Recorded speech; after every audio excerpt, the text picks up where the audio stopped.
shadow of the conquering German armies covered Western Europe. The self-styled master race was riding high.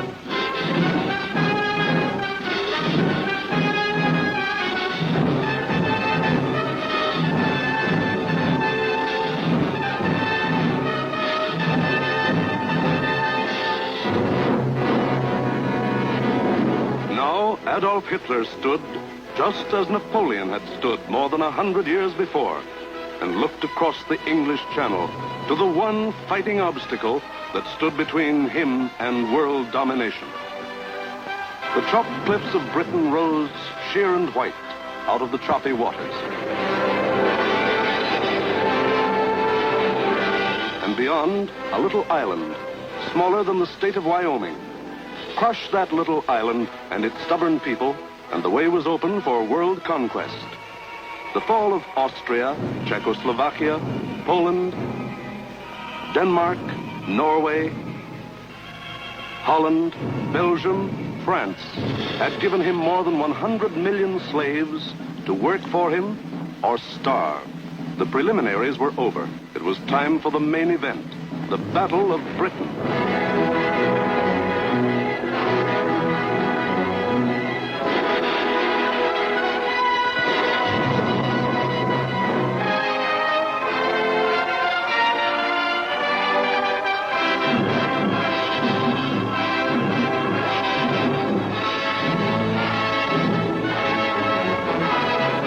Hitler and his generals feverishly drafted their plans for the conquest of Britain. Every detail must be anticipated. A slip now might wreck the whole timetable of world conquest. 6 weeks of final preparation went into those plans. 6 weeks to determine the history of 1,000 years. The thing was foolproof. See for yourselves how simple the whole operation was to be. Look. German plan for invasion of England. Phase 1. Knock out the Royal Air Force and its bases. Get control of the air and the sea lanes across the Channel. Follow the Blitz plan that had wiped out Poland, the Low Countries, and France. Destroy communication and transport lines. Above all, get command of the air. Phase 2. Pulverize the coastline with dive bombers. Drop parachute troops to take over the airfields and establish beachheads.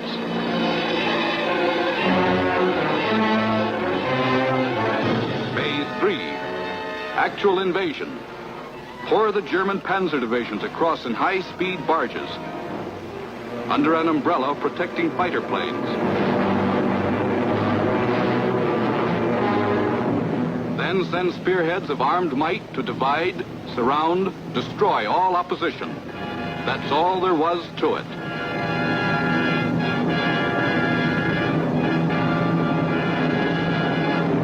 Conquer Britain. Force the surrender of the British fleet. Then, with the combined sea power of Germany, Britain, Italy, France, and Japan, he could control the seas and tell us where to head in. The torch of freedom flickered low. On the Channel invasion coasts, more than 100 fully equipped German divisions were singing the Nazi theme song, "We are sailing against England," as they waited the word from Hitler.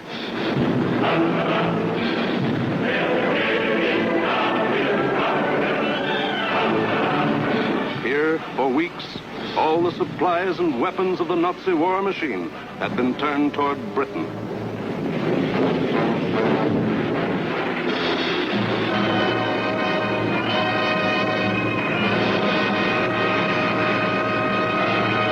The joy jaws of the Nazi whale were set to swallow Jonah. And what about Jonah? How was he doing? Well, Britain also had an army, but it was an army dragged from the sea at Dunkirk.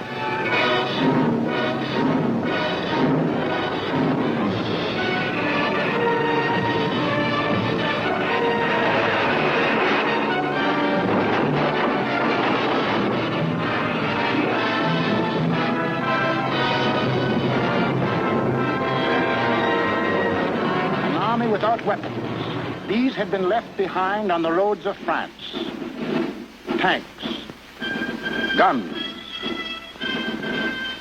motorized equipment, all abandoned to save the one priceless item, men.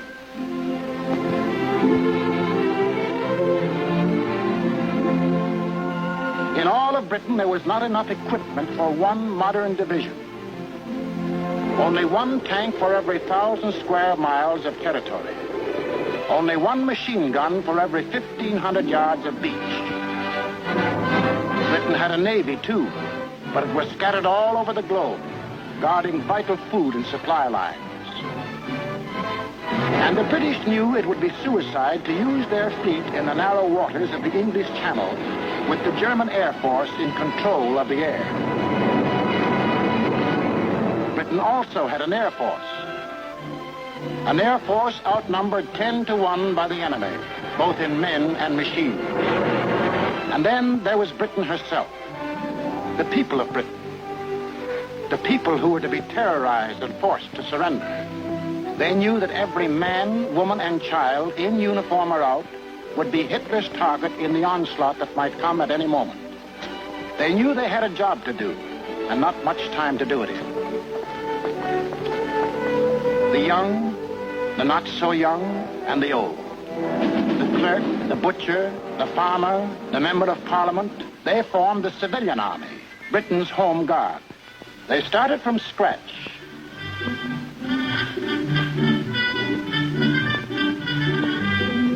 Experience, equipment, supplies, all were scarce.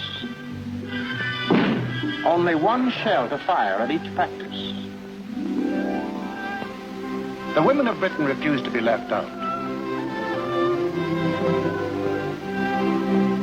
We'll enlist too. We'll put up the barrage balloons.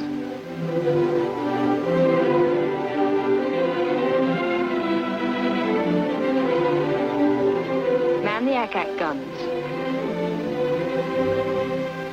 We'll run the railroads and get the trains through on time. Ferry the planes. Carry the dispatches. Drive the ambulances and run the buses. And we'll see that our men are fed and don't go hungry.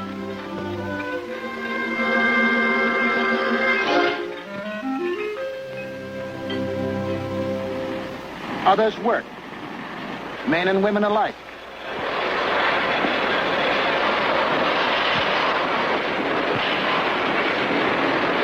They worked full time, overtime, double time, 40 hours a week, 50, 60, 70. Hours meant nothing. Fatigue meant nothing. Until the government forced them to cut down hours because overfatigue was hurting production.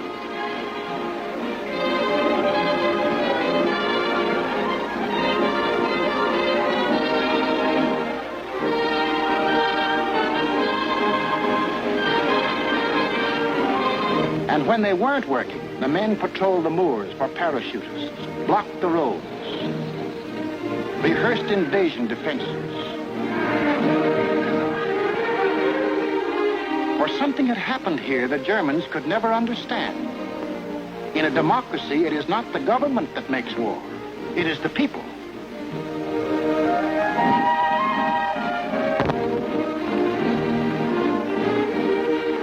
To lead them, the people had chosen Winston Churchill as their prime minister.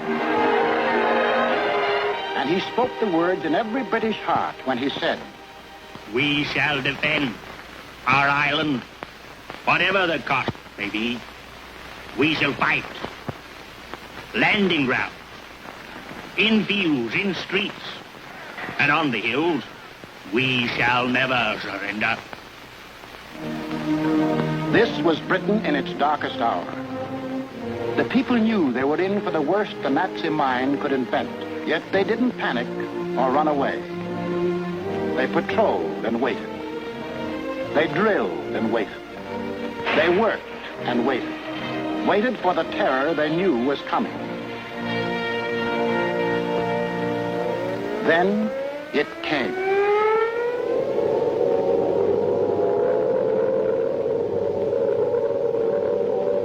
That's the sound that became part of the life of every man, woman, and child in Britain.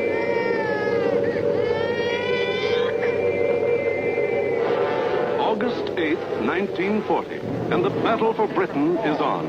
30 enemy aircraft over the channel, flying due west.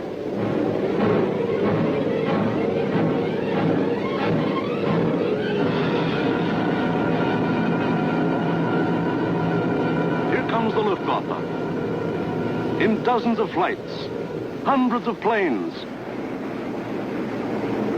bombers, fighters, dive bombers, across that 21 miles of channel, that 8 short minutes of water. Their first tactics were to bomb convoys in the channel. Convoys loaded with food and munitions, bound for the great port of London.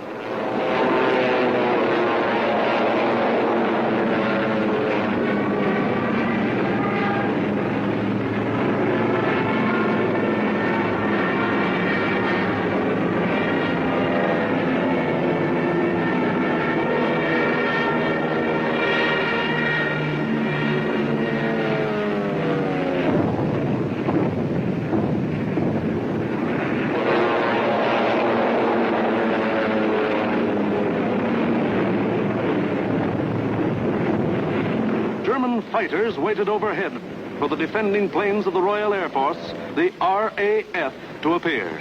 They didn't have long to wait.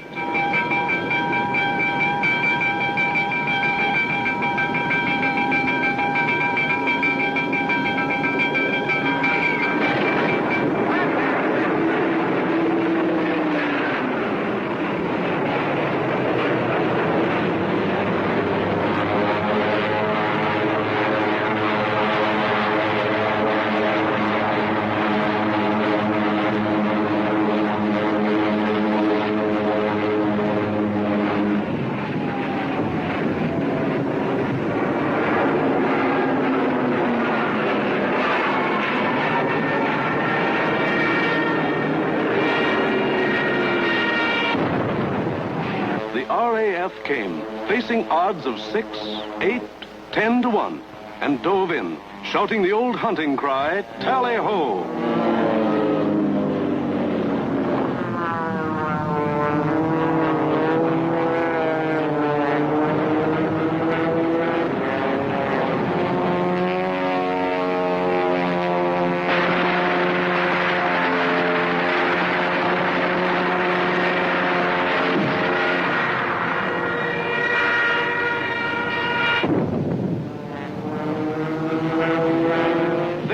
Of the Nazi plan called for the RAF to be knocked out of the air.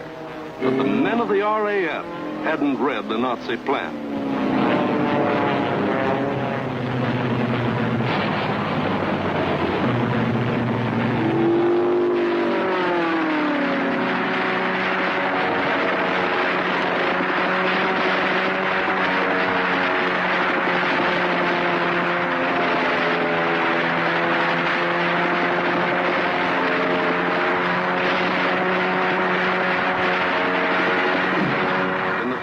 Days, the RAF knocked 182 German planes out of the sky. For the next week, the Germans attacked the coast cities from the Thames River to Weymouth.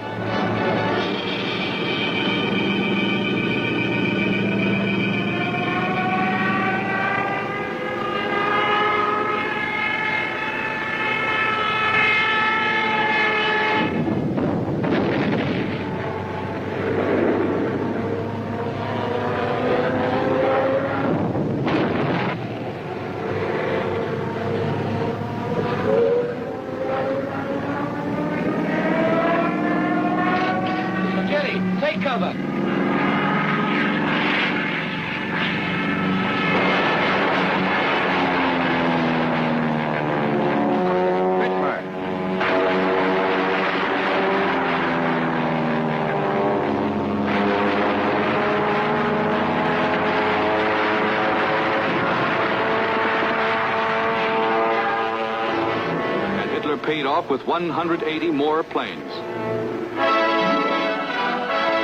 Then the Luftwaffe battered the great port towns of Southampton, Plymouth, trying for a knockout before the flow of supplies from overseas. The ports took a terrible pounding, but they couldn't be knocked out. Cargoes went on being unloaded with the protection of the RAF overhead.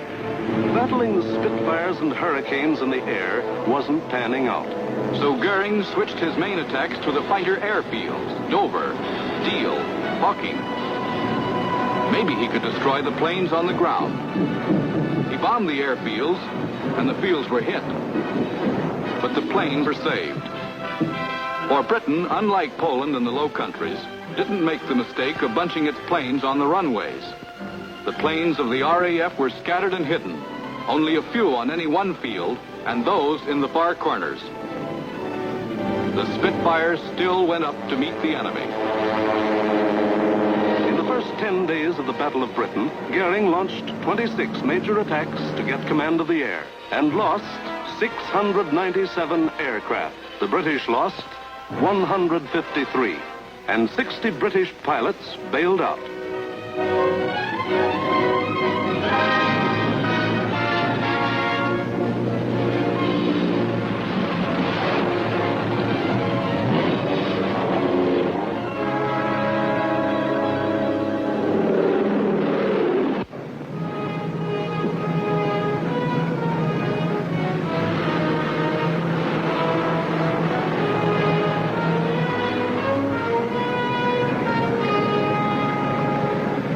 Valuable, trained men were saved and ready to fight again, but the crews of Goering's planes were lost to him forever.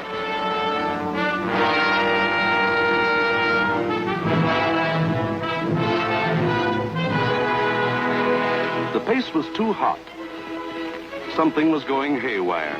The Nazis had to call time out. On a 2,000-mile front, from Norway to France, the whole Nazi Blitz program was being stalled because the RAF was still in the air, fighting against England.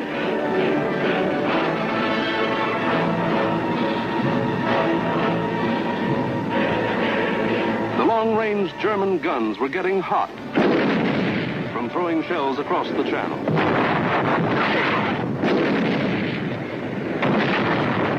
In public, Hitler assured the Germans, "Mr. Churchill tells his people that England will win, but I tell you that victory will belong to Germany."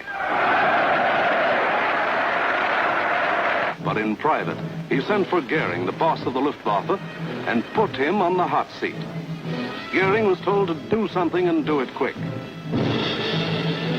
So on August 30th, he ordered all-out attacks on inland aerodromes and industrial centers. Maybe he could knock out the RAF on the assembly line. And he adopted new tactics, too. More fighters and fewer bombers. Or maybe he just had fewer bombers to send. Anyway, those he did send were well protected. Fighters above at high altitudes. Fighters on both sides. Fighters in the front and in the rear. Fighters weaving in and out of the bomber formations. Britain, winner of the first round, was ready. With higher morale and sharper defense. Improved listening posts were set up all along the coast and warned of the enemy's approach before he left the continent. A quick flash from the control station to the fighter station. And pilots were on their way to meet the enemy while he was still over the channel.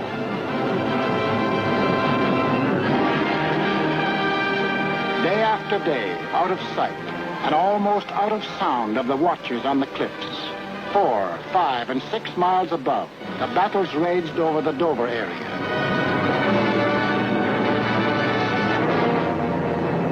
The Dover area became known as Hell's Corner. By sheer weight of numbers, the enemy again and again broke through the coastal defenses.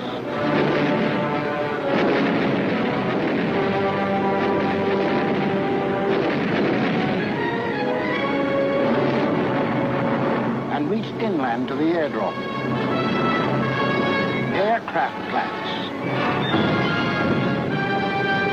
Munitions munition factories and machine shops.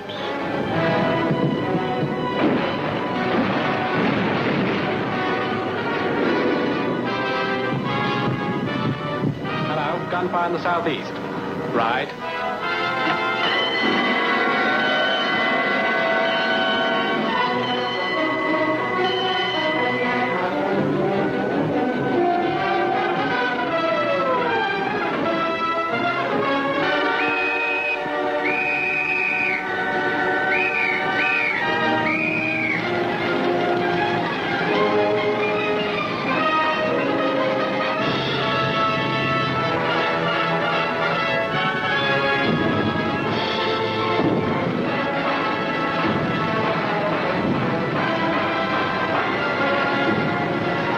The workers kept on working, and the RAF kept on flying. These few men with wings, alone in the sky, behind their motors and machine guns, were shooting down more than the Luftwaffe.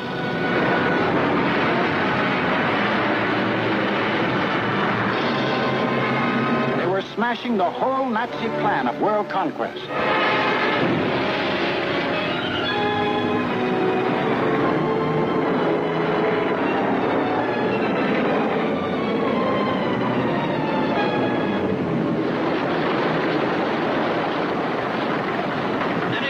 Johnny? 109 destroyed, buddy, yes. Oh, good show. How'd you get on, sir? I had a wonderful party, thanks. Are you all right? You get any of the bladders? Yes, I got a Messerschmitt 109 in Adonia. Between August 24th and September 5th, 35 major attacks were launched.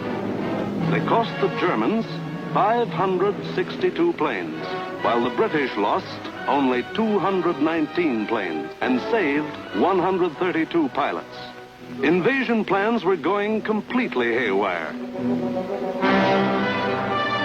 The Nazis were blind with rage. The German mind has never understood why free people fight on against overwhelming odds. Hitler now knew he was superior in every weapon except the weapon of spirit. So he told Goering, break that spirit. Crush the people. Crush the spirit of democratic life itself. Invasion now would have to wait.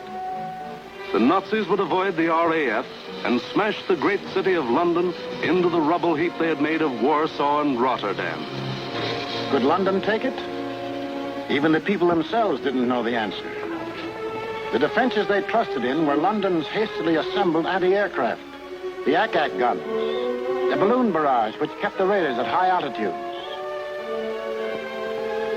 The Royal Air Force, now down to its last reserves, and the plain, downright guts of people.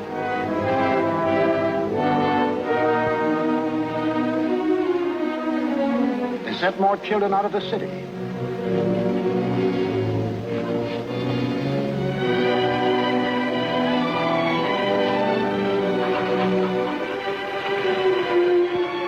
Tightened air raid precautions, stationed more airplane spotters, rehearsed firefighters, moved into bomb shelters.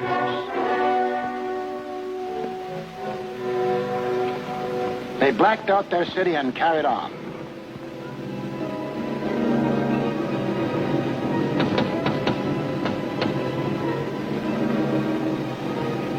The first blow aimed to crush the British spirit came on September 7th.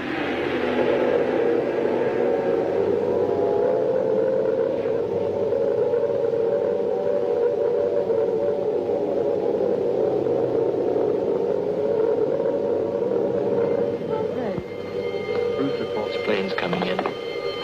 Control room speaking. Customers and staff will now take cover in the basement. Please do not run, but keep moving. Down the stairs, or you can use the escalator.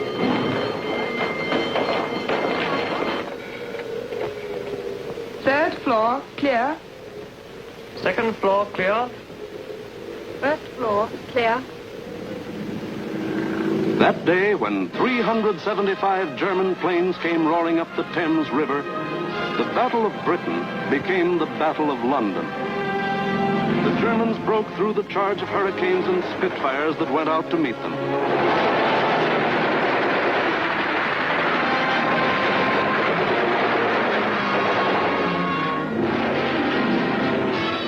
was any pretense of aiming at military objectives. This was just savage destruction.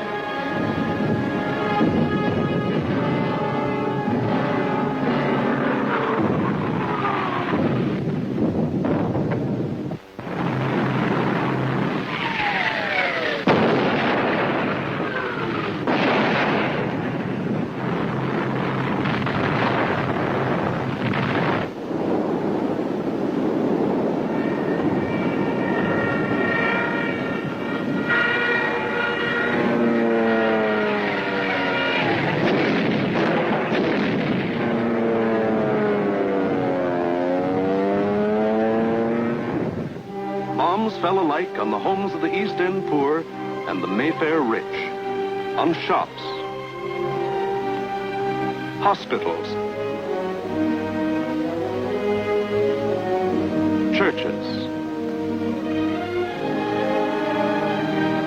For 28 days, the Nazis were to drop everything in the book on the City of London.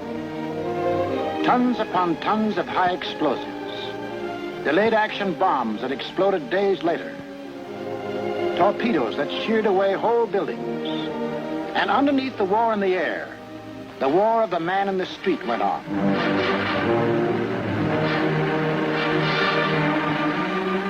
He learned to exist with very little food. He forgot what it meant to have a night's sleep, spending most of his time underground in the damp and dark and cold. Hello, Mrs. Fox. You're here early tonight? Well, I'm on the safe side, aren't I? I think that'll be all right now. Yes, that's grand. Anyway, I'll be back in a few minutes if you want. Now, how are we going to get you up there? Get a young man to lift you up. Barney? Hello. Tell this young lady a lift up. Righto, I'm coming.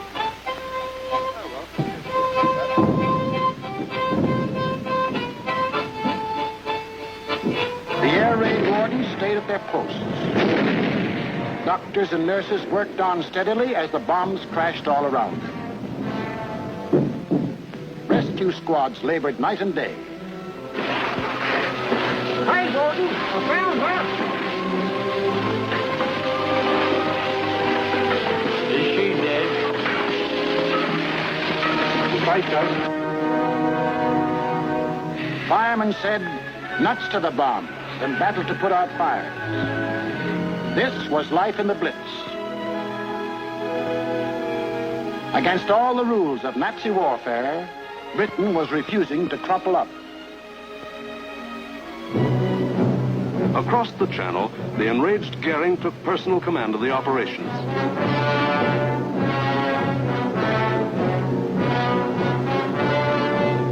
And on September 15th, he sent the Luftwaffe into one of its greatest attacks.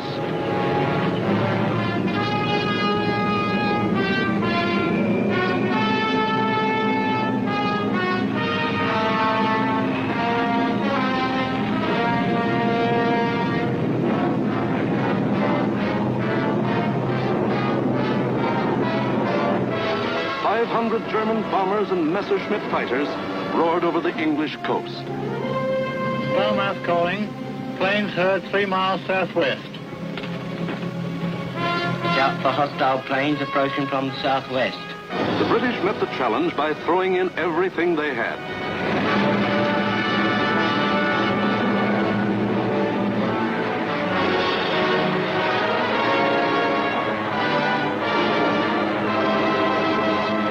An historic three-dimensional battle took place inside an area 60 miles long, 38 broad, and from 5 to 6 miles high.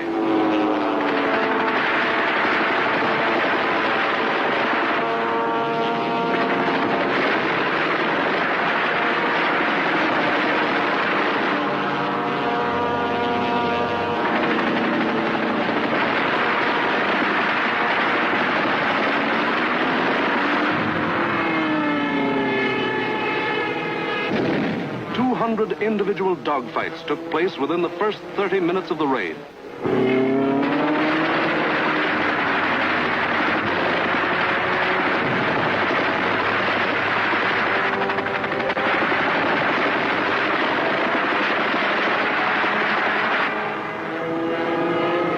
Right on our own doorstep.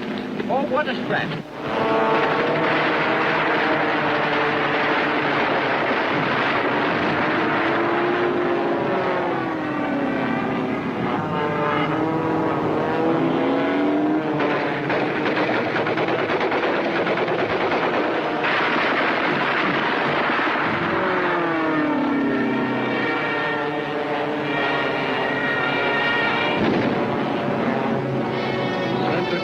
501.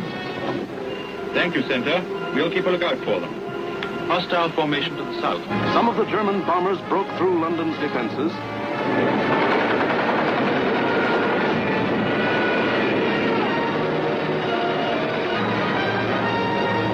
and reached the center of the city.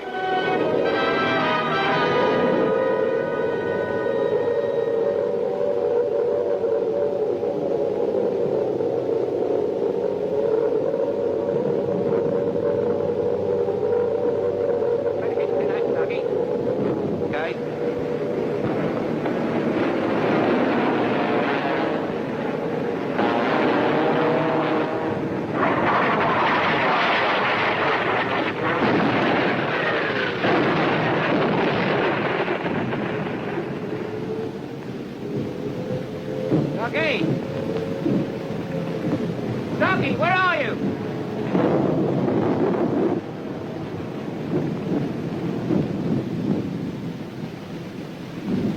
Blimey, I thought they'd got you. Who, me? Nah, I had me fingers crossed.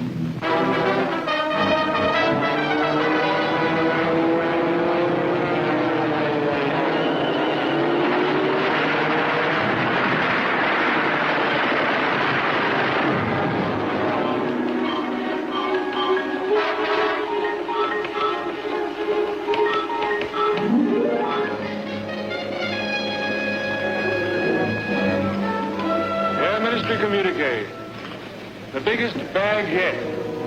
185 enemy aircraft shot down. End of message.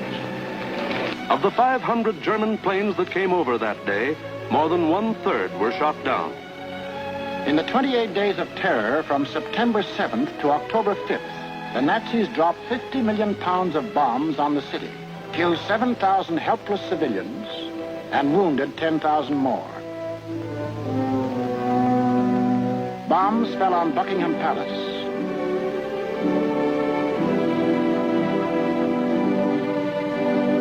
Westminster Abbey,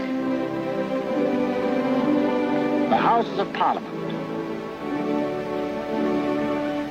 Fleet Street, the center of the news,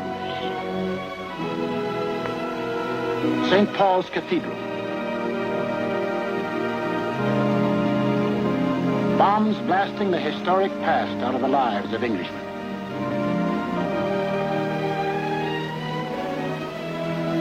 But in these 28 days, the Nazis lost 900 planes and their crews. The more they sent over, the more were shot down.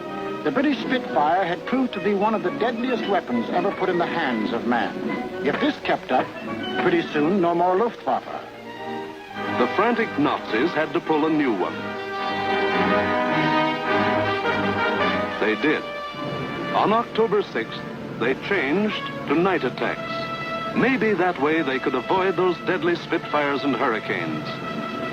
Maybe that way they could crush the stubborn British spirit. Never mind control of the air.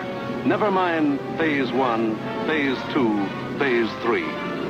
Now to concentrate on bombing the people themselves into submission and make them cry for mercy.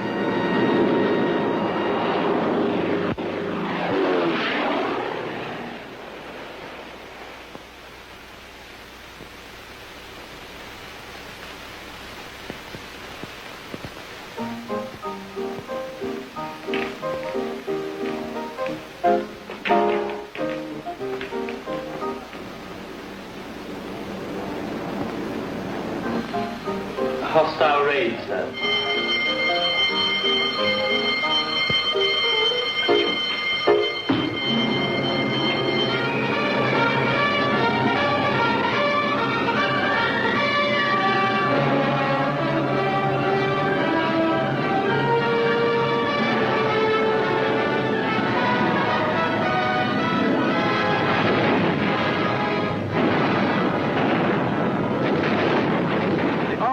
Wasn't much help at night.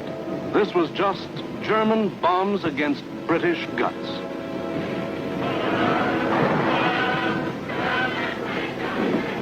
Harvey? Hello, Jack. Sound happy enough down there tonight, don't they? Yes, they're all right.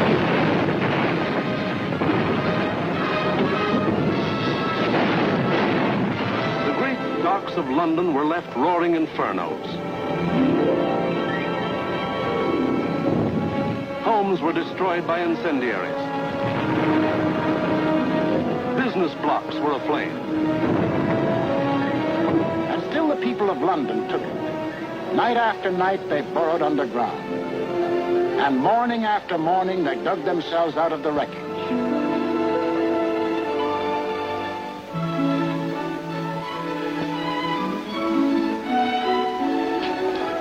Good morning, Mrs. Ford. Good morning, Miss Ryan. See you tonight. Right here. Come on, Bessie.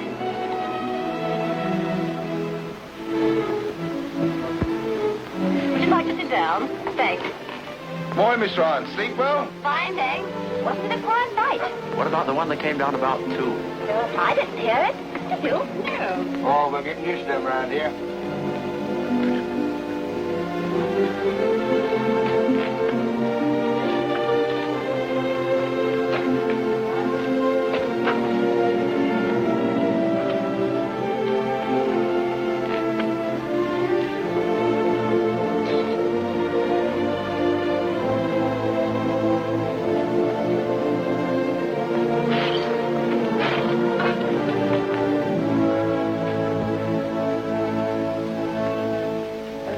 Better go away from this for a bit. Of course not. It'd take more than this to get me out of my home. Now go on, you've got to get to work. Okay. The Battle of London was the battle of the people of the city. In spite of bombs and fire and death, they got to their desks and workbenches to spend another 10 or 12 hours working. The British spirit was stronger than ever. And the RAF was flying higher than ever. Not only higher, but farther. SIO, operation for the night. GP1562, EP781, 10 aircraft. You'll find, I think, a decent photograph of the submarine yards there. There was a very good one taken the other night, Monty. Was there? A bit further along. That's it. Those are the submarine yards. There. Just there. Yes. Well, chaps, this is your target for tonight. It's the submarine and shipbuilding yards at Bremen. It's a vitally important target, and it's got to be hit hard. In the midst of this life and death struggle, the British found strength not only to defend, but to counterattack with what few bombers they could get together.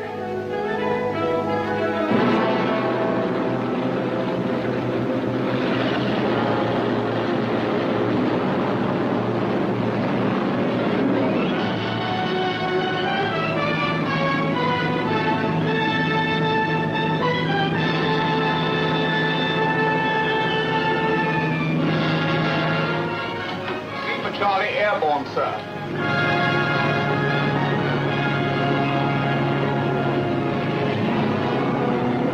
Hello, rear gunner. Can you hear me? I'm okay, Skipper. Hello, operator. Everything okay? Well, it seems to be all here, sir.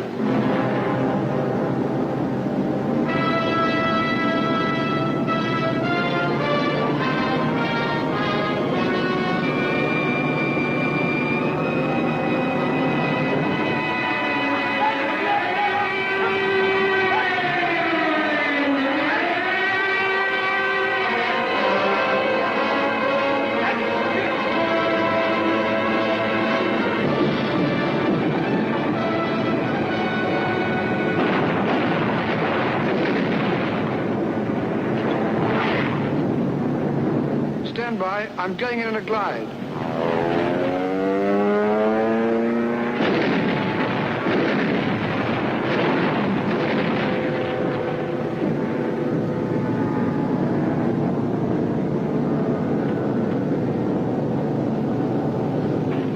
Steady.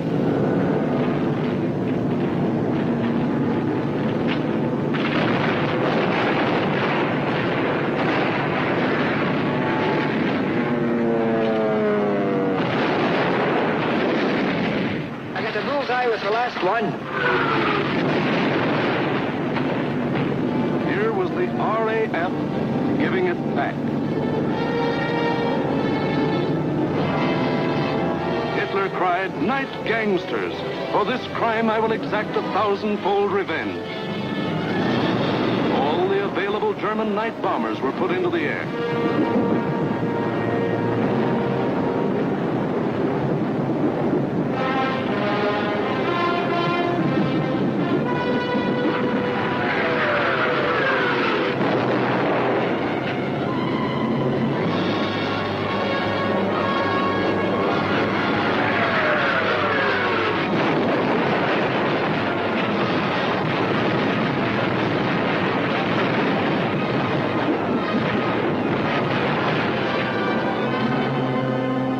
Thousand-fold revenge was Coventry. On the night of November 14th, £1 million of bombs were dropped on the city.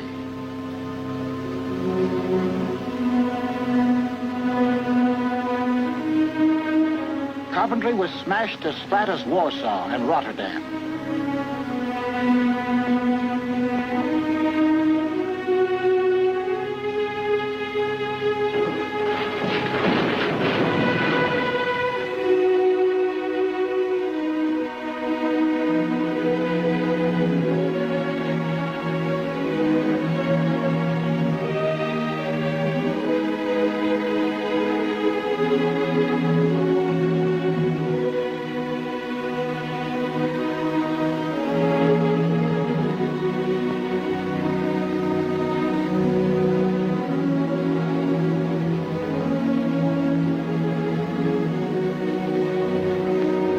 The people of Coventry dug their loved ones out of the blasted ruin, saw them to their last resting place in a common grave.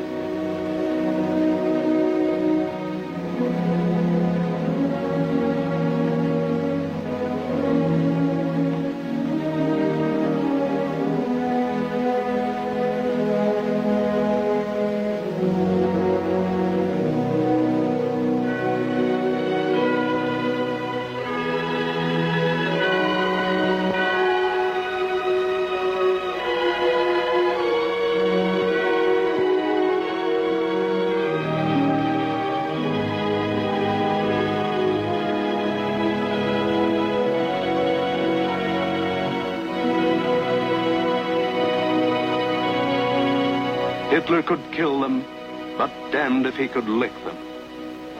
They went back to their lathes and machines, for they knew the machine bench was as deadly a weapon as the rifle. And in their hearts was a grim determination that this enemy must be destroyed. That the day was coming when they would strike back, and how they would strike back. Christmas, 1940.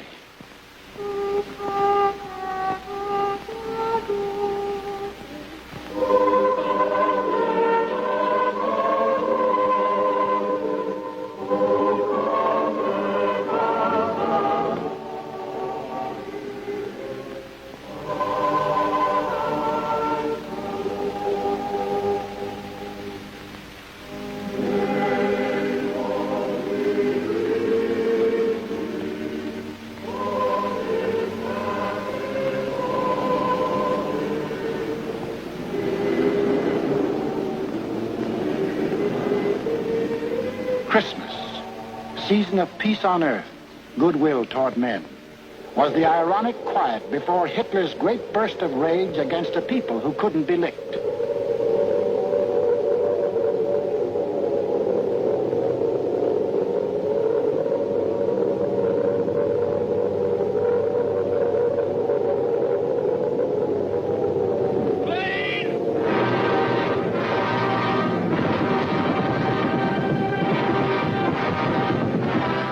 Bomb them into submission, so he would burn them to ashes.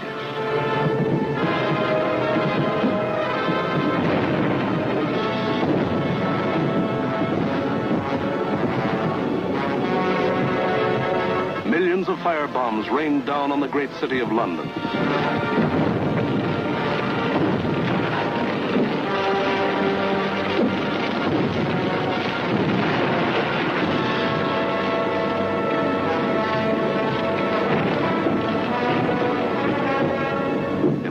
Minutes, more than 1,500 different sections of the city burst into roaring flames. Flames that swiftly merged into the greatest fire in recorded history.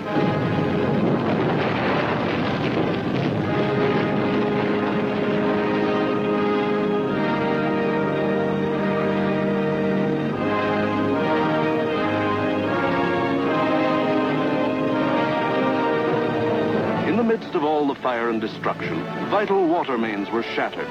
Water pressure was almost entirely cut off. Heroes of the night were men of the London Fire Brigade who stretched temporary hose lines out to the center of the Thames River, struggling through mud and slime. For the Nazis had carefully picked a night on which the Thames River had one of the lowest ebb tides on record.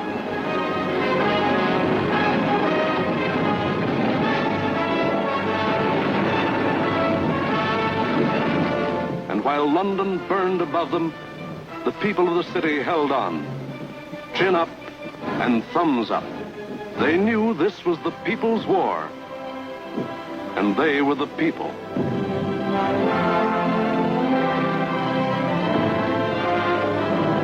And a people that couldn't be panicked, couldn't be beaten.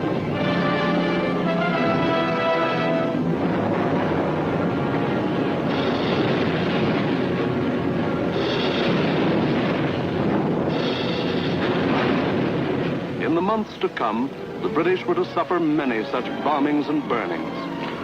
But a nation that calls on cold courage when hot courage runs thin may die, but it can't be defeated.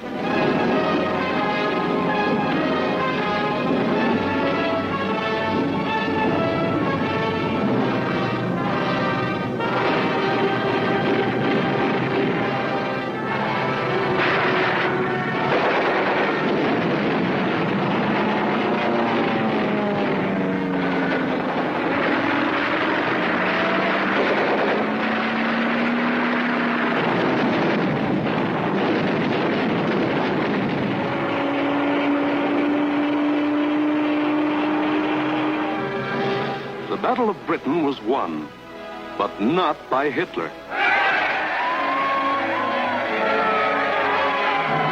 Hitler had lost the battle. He had lost 2,375 German planes and their crews. For the first time, it was the Germans who ate the bitter dirt of defeat. Gone was the legend of their invincibility. For a solid year, the Nazis struck Britain with all their might. They leveled thousands upon thousands of homes and damaged millions of others. They killed more than 40,000 men, women, and children, and seriously wounded 50,000 more. But not one single Nazi soldier set foot on British soil.